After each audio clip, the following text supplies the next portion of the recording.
Well, they're already going after our elders. Okay, that is a real sore subject with me too, because I get tons of phone calls every day from people whose parents are being abused in these homes. Isolated, abused, and not being allowed to visit, drugged, even killed and murdered. In fact, I got a person that I've helped quite a bit over the years, and his new wife, they've only been married about a year, she has worked for 20 years in an old folks home in Indiana. And she was listening to me having a conversation about this and just cried and cried and cried on my shoulder about it.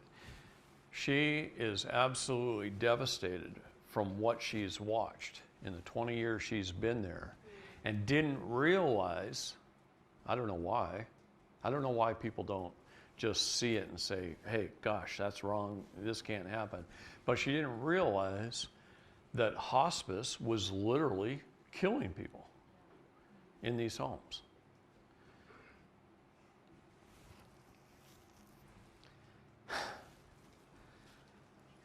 The biggest thing is opioids and morphine, and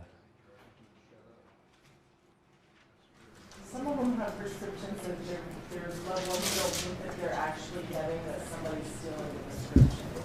Somebody's telling me that their mother has a prescription for like hydrocodone.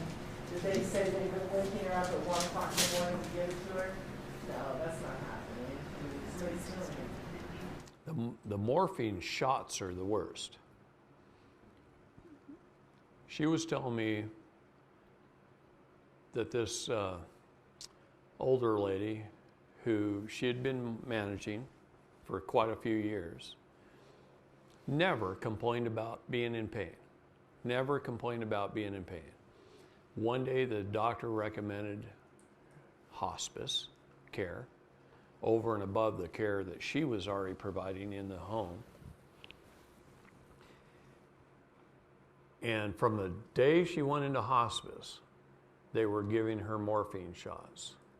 And they just keep upping the dosing, upping the dose, and upping the dose. And within a week, she was dead. She'd been taking care of her 5 years. So she'd never in 5 years complained about pain. That wasn't her issue. Her issue is she was losing her mind. And never complained about her body being in pain. Then why would hospice use morphine? Morphine is what you give a soldier in the field when he is shot. That's the only real purpose of morphine, in my opinion. It is a major, major injury where you're in so much pain, and in the field you have to be quiet or the enemy finds you. So you can't have an injured guy that you have to haul 20 kilometers back to get him out of there. You can't have him screaming in pain, because it'll kill your whole platoon or your whole unit. To me, that's the only reason to use morphine. And then it stops when they get back to the medical facility. She says she also notices that they're taking their property. I have a man who retired from the railroad, but not only did he retire from the railroad, his whole life he had been a collector of trains and buses.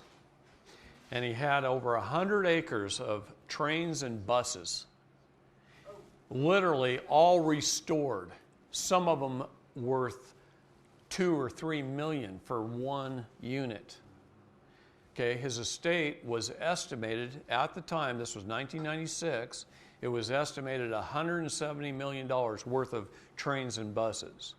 They used his trains and buses in quite a few movies. Okay, he was getting paid from Hollywood some pretty big bucks just to use his stuff, because he's one of the only places they could go to get that authentic equipment, right? He had 2 children. He went to a prominent law firm in Florida to have a trust set up for his kids. That attorney firm saw how much he was worth.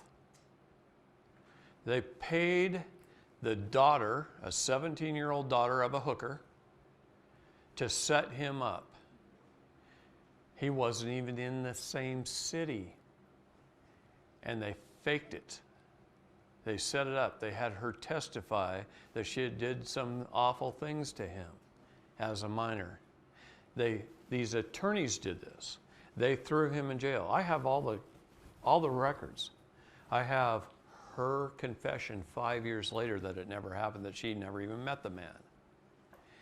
But to strengthen their story, they, in the court case, said he had touched his own kids as well, that he was this pedophile, this pervert.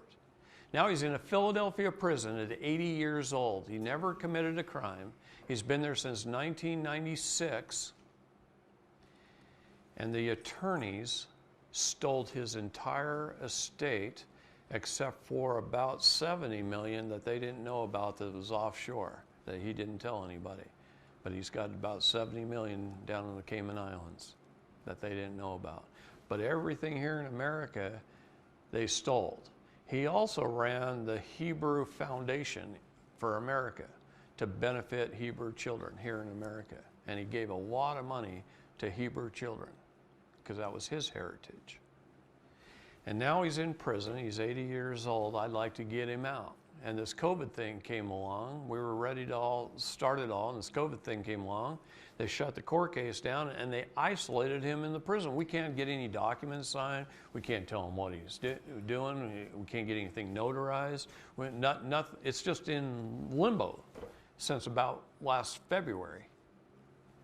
There's not one of those prisons that just say, you can go. And it's not. They've got him literally in solitary confinement, shoving him a plate here and there. Yeah, he's 80 years old now. His kids have, I have affidavits from his kids that he never did that. I have her affidavit.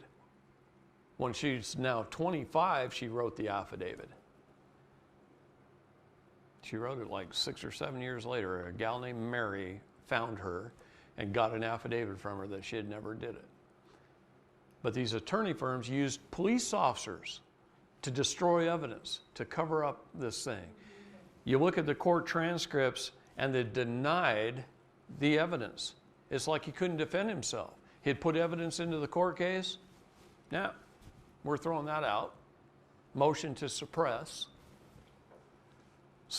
He couldn't even defend himself. And they stole roughly the $170 million they knew about. Fortunately, he's got $70 million left, if he can ever get out without dying in there. Can we get him out because of COVID? Well, right now, that's what's holding us up.